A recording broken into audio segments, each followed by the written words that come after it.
bienvenue à La Pépite. Merci beaucoup. Voilà. Tu me fais la visite Avec grand plaisir. Ouais, ça va être rapide, tu sais. Okay. Donc ici, tu peux voir nos fameuses 4 tables avec 8 places assises. On rentre même jusqu'à 15. On l'a déjà fait, minimum. Okay. Très cosy, très chalet savoyard. Mais c'est parce que je viens de Haute-Savoie, c'est pour ça. Ici, t'as nos bornes Tavesto. C'est super. Les clients, ils sont hyper autonomes et comme ça, nous, on peut se concentrer à l'envoi en cuisine. Tu peux aussi commander via Apple pour click and collect si tu veux. Très bien. Mais l'essentiel se passe au comptoir. Ça, c'est mon endroit préféré. C'est là où j'accueille les clients, j'envoie, j'encaisse. Enfin, le comptoir. Voilà. Et mon comptoir, mon associé qui est Yann. Bonjour, enchanté. Yann. Voilà. Comptoir. Non, il est plus en cuisine. Okay, et donc derrière, en effet, tu vois la cuisine. Ça, c'est plutôt le terrain de jeu de Yann et le nôtre de nous deux le matin, où on prépare les nuggets, les légumes, les frites, les maillots, enfin tout, la totale. Bienvenue dans cet espace cosy, mignon et petit. Très bien. Mais tout ce qui est petit est mignon. Merci Alban pour ton accueil chez Ma Pépite. Du coup, j'en profite pour me présenter et parler un petit peu de My Future. Donc moi, c'est Anaïs. Je travaille chez My Future, une entreprise sociale qui accompagne les jeunes de 13 à 20 ans à découvrir des nouveaux métiers et à éventuellement trouver leur futur métier, en fait. Donc on est aujourd'hui chez La Pépite pour une nouvelle visite virtuelle. Donc voilà, vous avez développé un nouveau concept de nuggets. D'où vient l'idée, en fait ? L'idée de La Pépite. Donc en fait, La Pépite en français, ça veut dire nuggets en anglais. Personne ne le sait, mais en fait, c'est obvious. Ça fait déjà 1 an et demi qu'on a ouvert le restaurant, mais ça fait déjà bien 3-4 ans qu'on a l'idée. On l'a eu quand on était en école de commerce avec Yann, mon associé. On s'est rencontrés là-bas en assodonologie, donc l'asso pour déguster des vins. Ok. Toujours autour des bons produits. Et à la fin d'un concours de dégustation de vin, on avait faim. On voulait manger des nuggets, mais on voulait pas manger McDo parce que la crise des poussins broyés venait d'arriver, donc ça nous dégoûtait un peu. On savait pas trop ce qu'il y avait dedans.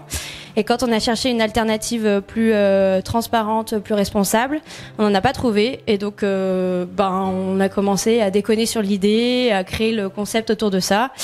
On l'a posé vite fait sur un papier, puis après on n'en a plus jamais parlé pendant bien une bonne année, ouais. On est parti en année de césure faire nos stages et nos voyages. Et en revenant, on boit une bière autour d'une terrasse et Yann il me dit Alban, j'ai toujours l'idée de La Pépite, allez viens on se lance. Et je me dis allez go, pourquoi pas. On avait que ça à faire donc allez. Donc on a ouvert un restaurant. Sans expérience. C'est ce que j'allais te demander parce que donc du coup vous avez tous les deux fait une école de commerce. C'est quoi un petit peu ton parcours ? Est-ce que tu peux m'en parler ? Parce que j'imagine quand même que tu as fait d'autres stages, que tu as d'autres expériences professionnelles. Oui, donc rien à voir avec la restauration. Moi j'ai fait un bac S qui n'existe plus maintenant, mais donc c'était orienté maths, physique, SVT. À la base, j'hésitais entre faire commerce et médecine. Donc, tu vois, j'ai un peu évolué. Ensuite, je suis partie à l'IUT, j'ai fait technique de commercialisation pendant 2 ans. Puis j'ai fait un stage d'abord à Montréal pendant 3-4 mois dans une association de bienfaisance qui aidait les enfants handicapés du Québec à être intégrés. Donc on faisait des événements de récolte de fonds. Et après, je suis partie 1 an en Erasmus. J'ai fait un double diplôme avec un DUETI plus une licence éco-gestion aux Pays-Bas. Ensuite, j'ai fait les concours. Je suis arrivée en école de commerce. J'ai fait un master orienté marketing au programme Grande École, classique. J'ai fait un stage chez Canon en marketing et un autre stage chez Petit Navire. Tu vois, le thon et les sardines. En marketing aussi, assistante chef de produit. Ouais, moi, je fais que les produits très sexy. Tout l'amour, les imprimantes, les couches. Oui, j'ai fait Lotus Baby aussi. Après, les sardines, les boîtes de thon et les nuggets. Et tu finis en plus par ouvrir un resto sans expérience en cuisine. Ouais. Mais alors, la cuisine, c'est une passion. Est-ce que tu cuisines chez toi ? Tout le temps. Manger, c'est la vie. Ma maman, elle me fait manger depuis que je suis toute petite. Toujours des bons produits. J'ai une passion pour la gastronomie et puis pour bien vivre. Et quand vous avez cette idée de pépites de nuggets avec Yann, j'imagine que vous avez fait des tests. Est-ce que tu te souviens de ton tout premier test de nuggets ? Oui, alors on l'a fait dans un Airbnb à Bordeaux avec Yann et une copine à lui. On avait fait ça dans une casserole parce qu'on n'avait pas de friteuse. Ensuite à l'arrache complet, on pourrait vous ressortir les photos et vous faire un timeline s'il le faut. Mais ouais non, c'était là. Le premier résultat était pas dingue, mais on y croyait déjà pas mal. Mais c'était bon quand même. Oui, c'est bon. Les poulets hachés, c'est difficilement ratable. Ok. Ouais. Donc on peut tout à fait, en tout cas, se lancer dans la cuisine, donc dans un concept de restauration, complètement sans avoir d'expérience en cuisine. Oui, alors c'est pas sans embûche, c'est vraiment une aventure. Je conseillerais quand même en fait aux gens de faire un stage avant, de faire une formation. C'est quand même un CAP cuisine. Nous, on n'a pas pu le faire parce que le CAP cuisine, c'était pendant le Covid et on voulait faire un stage en restauration. Et sauf que tous les restaurants étaient fermés parce que Covid oblige. Et donc du coup, comme on voulait pas repousser le projet parce qu'on s'est dit que c'était le moment ou jamais de se lancer, on se dit bon, ça va pas être bien compliqué, on va y arriver. On n'avait jamais mis les pieds dans une cuisine, on n'avait jamais fait un service de notre vie. C'était épique. Premier service, on l'a fait avec des copains, c'était un service test et c'était l'anarchie totale. On est ressorti de là, on était tout blême. En plus, on faisait 7h minuit en horaire. Et je suis sortie de là, j'ai écrit à mon père et j'ai dit papa, j'ai encore une belle idée de merde.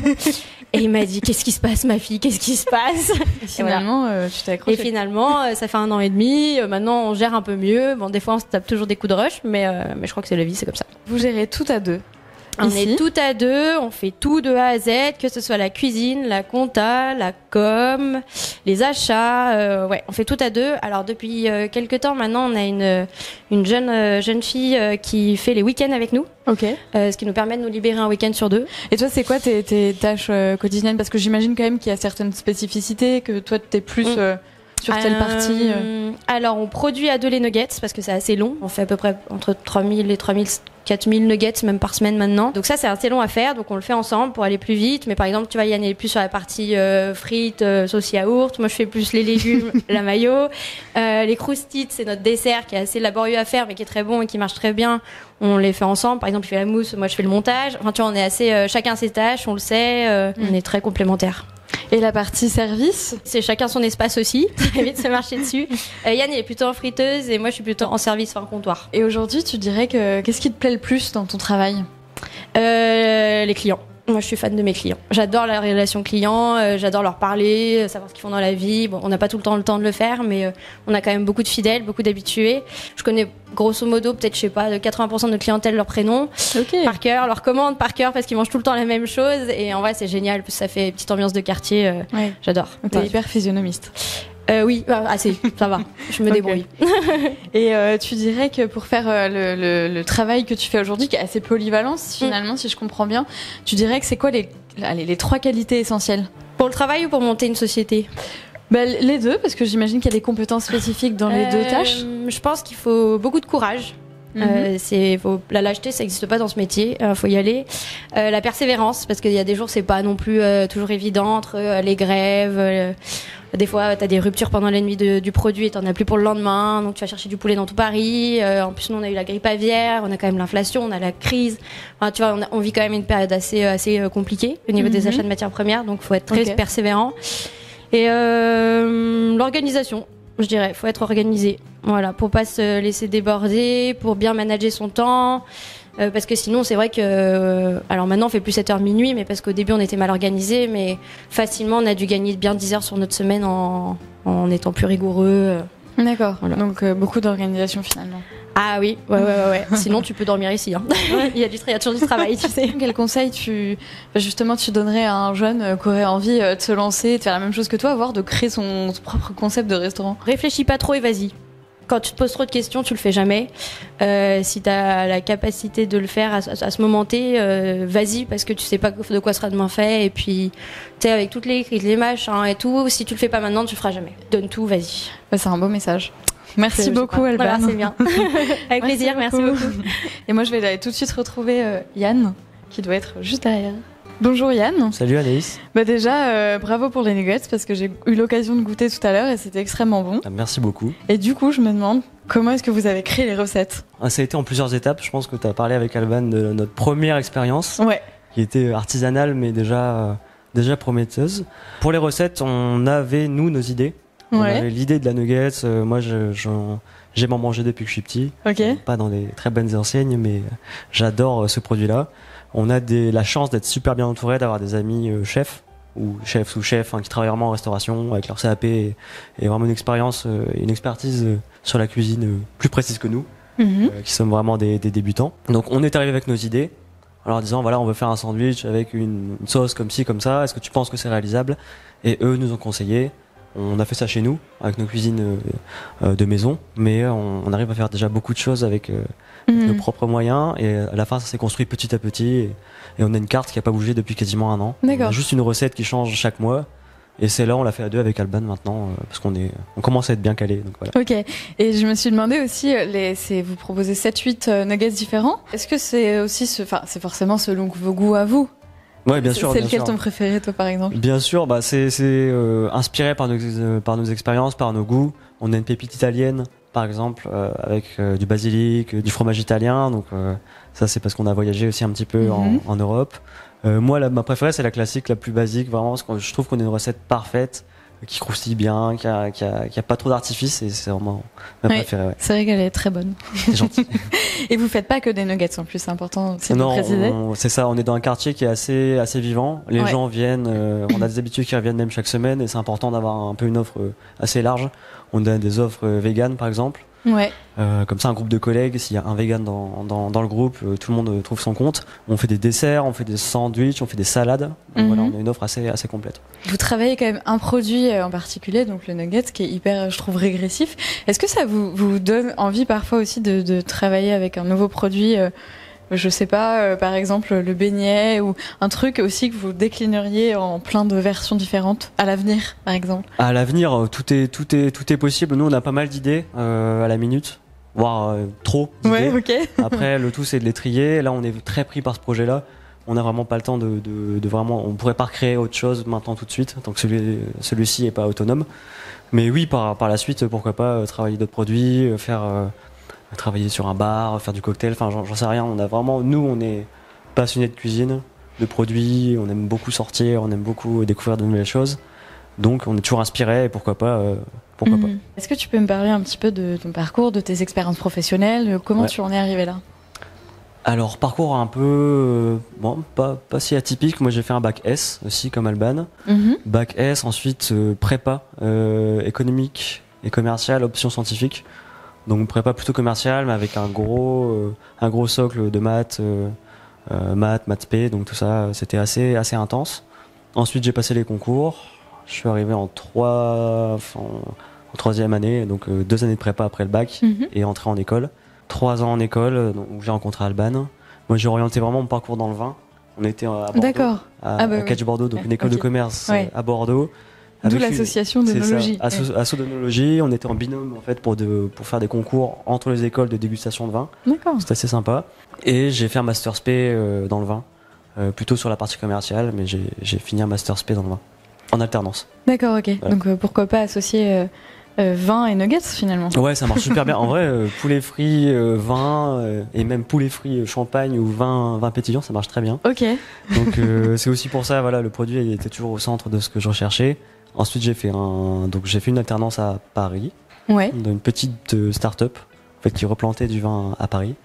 Et juste après juste à la fin de cette alternance, on s'est lancé avec Alban et c'est parti. D'accord. Est-ce que tu peux me parler j'imagine que tu n'as pas forcément de journée type, ou peut-être que si, mais justement, est-ce que tu peux me parler de comment s'organisent tes journées? La restauration, la cuisine, c'est assez répétitif, l'air de rien. On a toujours ce temps de mise en place. Le matin, on doit arriver entre 8 et 10 heures, selon ce qu'on a à faire. Avec Alban, on produit, on range les réceptions de marchandises. Bon, vu qu'on est que 2, on fait vraiment tout. On fait un peu de compta, on a les tickets de la veille qu'on doit classer. Ensuite, service du midi. Ensuite, on range, on nettoie, on passe notre vie à nettoyer. Pause l'après-midi, parce qu'ici, on a une coupure. Donc pendant la coupure, soit on se repose un petit peu, soit on fait de la compta, de l'administratif, et le soir service jusqu'à 22h et voilà. D'accord. On va se coucher. Ok. Et on recommence. Mais après ça change tous les jours parce qu'on a des clients qui changent, parce qu'on développe des nouvelles choses et parce que c'est vivant quoi comme. Ouais complètement. Il faut quand même être organisé et discipliné pour réussir dans ce. Ça, la partie développement, c'est la partie assez répétitive. Après tout ce qui était en amont pour créer la boîte, c'était vraiment beaucoup plus incertain, c'était de l'aventure et c'est toujours de l'aventure aujourd'hui. Et Alban disait tout à l'heure aussi justement qu'elle adorait ce côté relation client. Et toi, c'est quoi ton truc préféré dans ton travail? Moi, je suis un peu plus en retrait dans la cuisine pendant les services. J'adore avoir cette proximité. On est vraiment intégré dans le quartier, donc ça c'est sympa. Moi, ce que j'aime, c'est vraiment le côté aventure de créer quelque chose qu'on a entre nos mains à 2. On choisit tout parce qu'on est nos propres patrons, donc on a vraiment la main mise sur tout. On a tout imaginé, on a fait les recettes, les travaux, et donc on a une bonne maîtrise de ça et c'est ça qui est intéressant. Et le développement, ce sera entre nos mains. On pourra aller là où on veut, puis et voilà. D'accord. Et est-ce qu'aujourd'hui justement à 2, j'imagine que c'est quand même très chronophage comme tu disais tout à l'heure, vous faites des gros horaires de travail quand même? Ouais, on a des énormes semaines. Là, on commence à être plus à l'aise, donc on est plus efficace. Au lieu de mettre une demi-heure pour faire quelque chose, on en met 15. Au tout début, on arrivait ici à 7h, on partait à minuit, 6 jours sur 7. Maintenant, on a une personne qui nous aide pour les week-ends et on arrive à bien se répartir le travail. Mais c'est vrai qu'à côté, tout ce qui est loisirs et compagnie, c'est quand même un peu en stand-by pendant cette période de lancement de la boîte. Quoi. Mais tu regrettes absolument pas, j'imagine, Non, pas du tout, non. Okay. Non, pas du tout. Et quels sont les conseils que tu donnerais à un jeune qui a envie de faire la même chose que toi ? Justement, peut-être de se lancer dans un concept de resto ou dans la cuisine. J'avais entendu Alban le dire, mais être courageux, c'est vraiment la base de ce métier-là. Être courageux, être prêt à faire de gros horaires, être prêt à donner de soi-même. Que ce soit dans un petit restaurant ou dans une grande cuisine de chef ou monter quelque chose ou bien travailler pour quelqu'un. Dans tous les cas, il faut être vraiment appliqué, pas avoir peur de faire une grande amplitude et d'y aller vraiment. Après, un autre conseil qui est peut-être plus compliqué, qui ne dépend pas que de la personne, c'est que nous, on a la chance d'être vraiment bien entourés. Être entouré, prendre des avis de partout, pas avoir peur de parler de son idée, d'essayer de demander à son copain est-ce que ça te plaît, est-ce que tu trouves qu'il y a quelque chose à changer. Pas garder quelque chose pour soi en disant on va me la voler ou je sais pas quoi, mais il faut vraiment en parler, quoi. Et on en a pas parlé aussi avec Alban tout à l'heure, mais là vous êtes implanté vraiment, on peut dire quand même relativement au centre de Paris. Vous êtes dans le 9e arrondissement, donc sur les grands boulevards, qui est quand même une super localisation. Comment est-ce que vous avez trouvé justement ce petit local ? Je pense qu'on a eu beaucoup de chance. On a visité une dizaine de locaux avec des tailles différentes. Enfin, on avait un budget, donc on savait qu'on pouvait pas visiter des choses de 1000 mètres carrés ou des choses comme ça. On avait un budget, on avait des arrondissements qui nous plaisaient dans Paris. Avec des conditions, évidemment, je pense que chaque restaurateur veut bien fréquenter, un loyer pas énorme et tout ça. On a eu un petit coup de cœur sur celui-ci. Il y avait beaucoup de travaux à faire, mais ça, pareil, on savait qu'on pouvait les faire nous-mêmes ou avec des copains. Et donc, on a vraiment trouvé la perle rare assez rapidement. On l'a visité quelques fois, on s'est positionné, puis on a pu y aller, quoi. Et on va parler un petit peu aussi de la suite. C'est quoi la suite pour vous ? Peut-être quels sont vos challenges du moment, vos challenges sur 5 ans ? Comment tu te projettes ? Comment tu vois les choses ? C'est toujours compliqué de se projeter très loin. Moi, j'ai plus un tempérament où je vois pas au jour le jour, mais j'essaie vraiment de mettre des objectifs un peu plus courts pour pouvoir les atteindre et avancer comme ça, un peu comme sur une échelle à chaque barreau. Nous, la grande question, et c'est l'objectif de cette année. Donc, première année, c'était de se lancer, d'avoir nos habitudes en cuisine, d'avoir les recettes, que ça plaise aux clients, qu'on ait des clients qui reviennent. Et maintenant, ça va être de petit à petit se retirer, mettre des gens qui pourront travailler à notre place. Nous, on aura plus la partie administrative, on pourra plus se concentrer sur un éventuel développement, sur un deuxième point de vente, sur un autre projet ou sur ce qu'on veut. Mais l'idée, ce serait que celui-ci devienne autonome pour qu'on soit plus gérant que petite main du restaurant, quoi. Ouais, créateur du concept finalement. C'est ça. Et c'est justement ce que j'allais te demander, si une deuxième enseigne était prévue à l'ouverture. C'est évidemment ce qu'on aimerait. Ouais. Pour l'instant, c'est un peu tôt, mais on a tout en main pour y réfléchir. Ouais. Et pour conclure un petit peu cette visite, on va parler aussi du recrutement, parce que forcément on s'adresse à des jeunes qui parfois sont en recherche de stage, voire d'alternance. Donc vous avez une personne qui vous aide le week-end. C'est ça. Comment ça se passe pour elle et est-ce que vous prévoyez justement de recruter ? Pour l'instant, on a une jeune fille qui est étudiante. Ouais, ok. Qui est étudiante, elle était en L3, donc maintenant en master.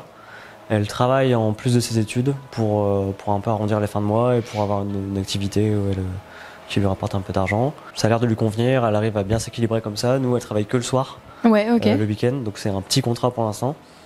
Parce qu'en semaine, nous, on arrive à gérer. Après, par la suite, oui, on prendre des étudiants, prendre des stagiaires, que ce soit même sur la partie communication, marketing.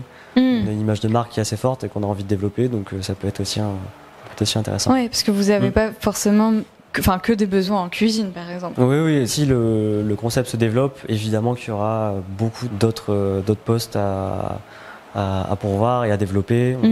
Aujourd'hui, ça marche beaucoup sur la communication. Quand on lance un nouveau concept, sur le marketing, sur les réseaux, sur tout ça. Donc oui. Et je pense aussi aux stagiaires de 3e. Est-ce que vous pourriez éventuellement en accueillir chez vous juste une semaine d'observation pour qu'ils puissent découvrir un petit peu vos métiers et ce que vous faites au quotidien? Oui, bien sûr. On a déjà l'année dernière, on a accueilli quelqu'un pendant 10 jours, une dizaine de jours. Voilà, découverte un peu des métiers de la cuisine. Il a mis un petit peu la main à la pâte, un petit peu découvert avec nous. Il est reparti très content et je pense qu'il continue dans cette voie maintenant.